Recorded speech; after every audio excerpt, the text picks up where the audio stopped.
Southeast Asia is working to integrate renewable sources like solar and wind with new battery storage technology to stabilize power grids. However, they are facing many challenges. To help us understand this, we have Edward Zhao from Universe, Aditya Lola from Ember, and Naomi Hirose from the World Energy Council. Welcome, everyone. First, what's happening in Asia's integration of renewable energy and battery storage? Recently, we see a booming of the battery storage booming in the region, not only in one country, but all across different countries in the region. And we believe this tendency of growing BESS will continue in the region. And this will be a new market and with some new business model for the utility industry. China remained a leader where they've added 95 gigawatts of new solar capacity, and it is expanding its battery storage installation as well, which is projected to reach somewhere around 100 gigawatts by 2030. India is another superpower when it comes to clean power in Asia. India is also ramping up its storage capacity with recent renewable energy tenders, including storage solutions to address intermittency becoming more of a norm. In Southeast Asia, like countries like Indonesia, Malaysia, uh, and the Philippines are beginning to explore pilot battery projects to stabilize their grids.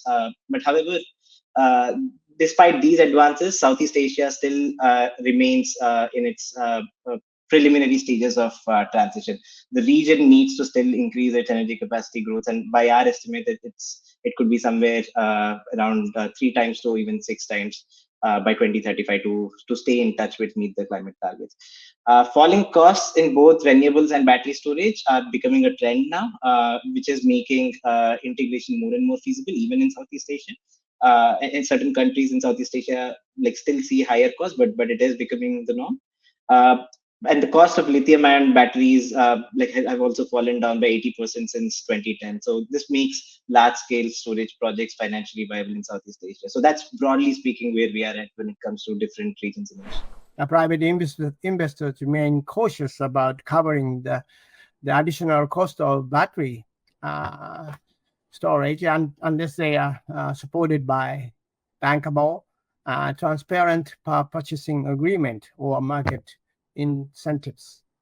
In Japan, addressing some of these concerns, the government recently introduced an incentive package for investors in renewable energy projects paired with battery storage. In this new system, renewable energy power plants with storage batteries will receive preferential access to transmission lines.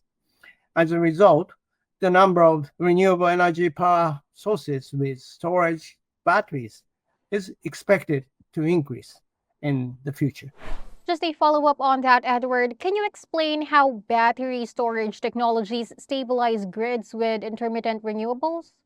Yes, we see this trend of growth of BESS, particularly in the CNI, commercial and the industry part, as well as for the utilities side.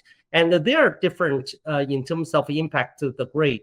For example, utility scale large BESS facilities will help the grid to provide more flexibility in terms of the operation.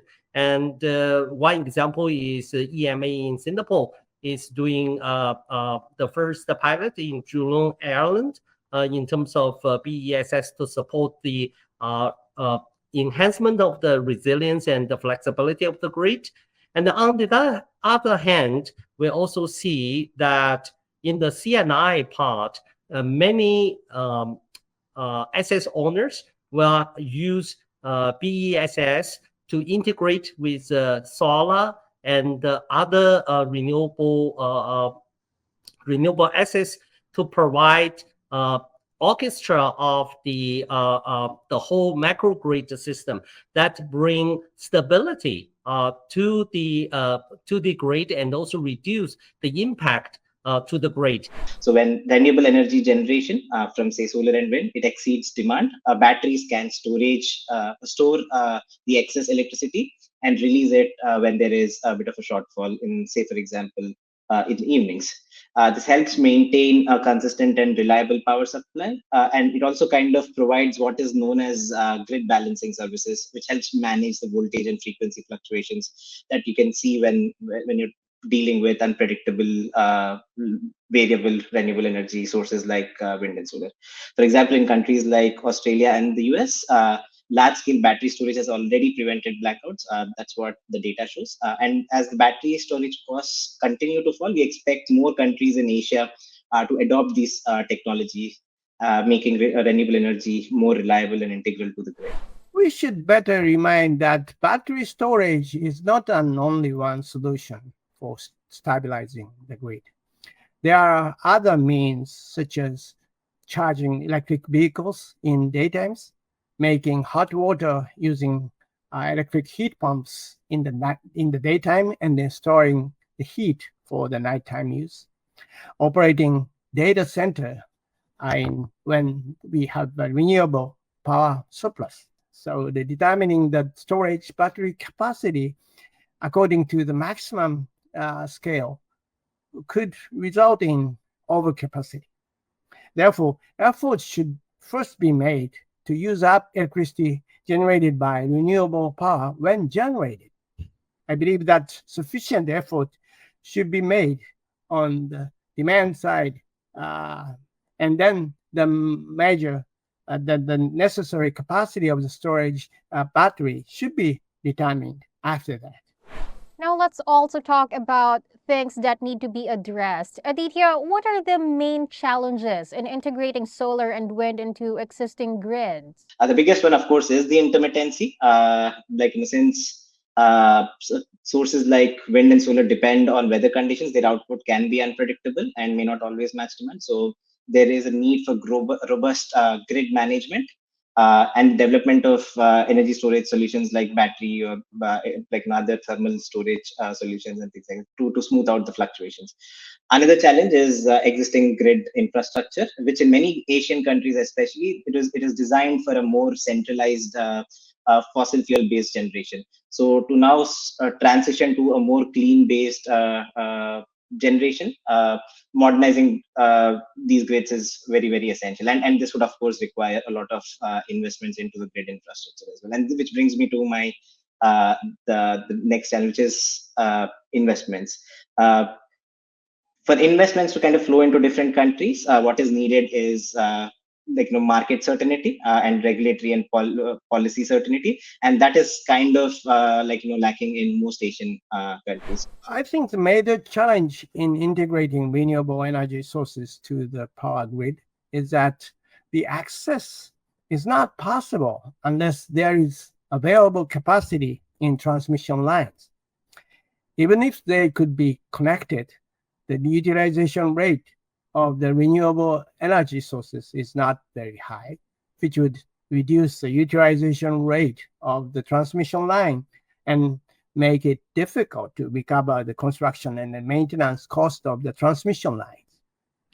It is not well known to the public, but the cost of building and maintaining the transmission line is enormous. Generally speaking, the cost of building a transmission line is said to be 100 times more expensive than the optical fiber cable construction, although that cost depends on the construction location. Therefore, it is better to build data center as close to the power source as possible and send the data to the urban area via optical fiber cable. This will reduce costs and, of course, reduce CO2 emissions. And there is also no need to worry about availability of the transmission line. In my opinion, there were two aspects to look at the challenge. One is from the technology itself. So what we witness is to have a better integration between the BESS and for the grid, we need not only one method of technology, we need maybe multi-technology putting together.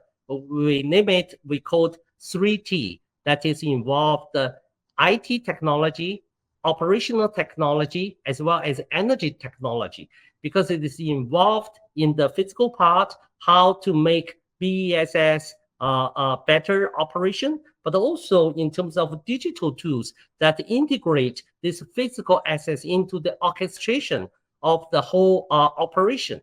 On the other hand, it's also involved in the commercial challenge. That is, in the APAC region, different grade in different geographic market, they have different regulations, and how the local market regulation can speed up the BESS in the market and also provide a financial incentive to the BESS owner to participate in the trading and also the energy market is another challenge that we need to face and solve for both regulator as well as the market players in the place. Thank you so much for your time today, Aditya, Edward, and Naomi. Thank you. Thank you for having me on. Once again, those were Edward Zhao, Global Vice President at Universe, Aditya Lola, Asia Program Director at Ember, and Naomi Hirose, Chair Impact of the World Energy Council and former CEO of Tokyo Electric Power Company. For more news, visit esgbusiness.com.